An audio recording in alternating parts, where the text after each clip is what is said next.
ஹாய்டா, எல்லாருக்கும் வணக்கம். ஓம் நம சிவாய. இன்றைக்கி அம்மாவோட அருள்மொழிகளில் எதை பற்றி பார்க்க போகிறோம் அப்படின்னா, முழுமையான சரணாகதி. ஒரு குரு கிட்ட இல்லை இறைவன் கிட்ட நாங்கள் இப்போ குருவை எடுத்துக்கொள்ளுவோம், அம்மாவே எடுத்துக்கொள்வோம் மகான்களில்.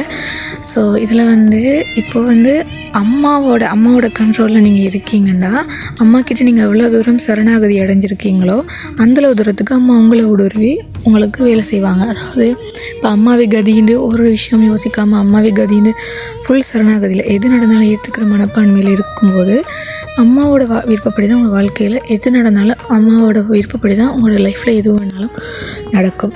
ஸோ நாங்கள் எந்தளவு தூரத்துக்கு சரணாகதியில் இருக்கோமோ அந்தளவு தூரத்துக்கு அம்மா எங்களை ஊடுருவி எங்களுக்கு எல்லாத்தையுமே செய்வாங்க. ஸோ எல்லாருமே மனுஷங்க கிட்ட தான் சரணாகதியில் இருக்கிறோம். ஸோ அப்படி இருக்கிறது ரொம்ப தப்பு. அடுத்தது இறைவன் குரு. இதில் ரெண்டுமே ஒன்றான்னு கேட்டிங்கன்னா, இப்போ இறைவன் தான் குருவாக வர முடியும். இப்போ நீங்கள் குரு இல்லாட்டிக்கு இறைவனை பிடிச்சிக்கொள்ளுங்க. அந்த இறைவனை உங்களுக்கு உங்களோட டைம் வரும்போது உங்களுக்கு குரு உங்கள் லைஃப்பில் கொண்டு சேர்ப்பார்.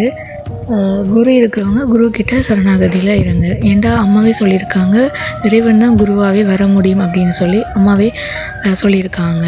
ஸோ யாருமே இறைவன் குரு அப்படின்றத குழப்பிக்காதீங்க. குரு கண்டிப்பாக உங்கள் வாழ்க்கையில் வருவாங்க.